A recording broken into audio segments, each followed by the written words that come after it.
The first and foremost thing is one of you inside of this chat thinks I'm talking shit. One of you inside this room, inside your head mentally, is this ain't true.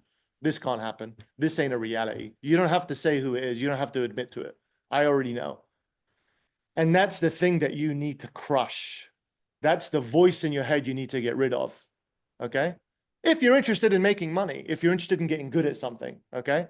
You guys know that book, The One Thing by Cal Newport, I think the author was. I don't really read that many books anymore, but he made a book before that called, I think it was Get So Good They Can't Ignore You. And the book was basically about the people who become the best at what they do are the ones who don't love what they do, but they're just really good at it. And so you don't need to love sales. You don't need to love the pain. I remember when you first had a very bad sales interaction, that's going to be like a scar inside of your mind that turns you into a better salesperson. The first time that ever happened to me, oh my God, I will never forget those days. It was in 2015. I was working in a broker's office. I was in finance and logistics. Dude on the phone, this two things happened to me. Dude on the phone tells me you're a salesman. That shit, that made me contract.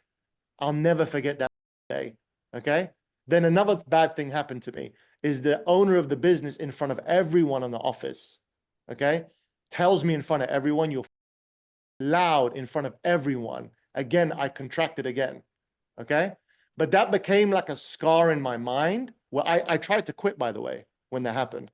I tried to quit everything because it hurt me so much. Shit, I'll never forget that, man. But that guy, he's in a coma now. He was like my first real mentor. The business kind of, went under, and, he was a but he was a really good dude. He really helped me out. He called me up that night and said, "Are you a quitter?" Right? I came back, and, rest is history. I became sales champion, blah, blah. There was a happy ending somewhat anyway. So there's going to be scars that happen, and they'll develop you as a character, right? So, part of your career is you're developing a character. And so I want all of you to accept the journey. Again, it comes down to, I need to make a decision about becoming great. And some of you think, hey, I'm good at this job. You're really not. And I want that to really get inside your head, is none of you are really that good. Okay? I hate to break it to you, but you're not. You have to understand how good the greats are. And you need to compare yourself to something that's great.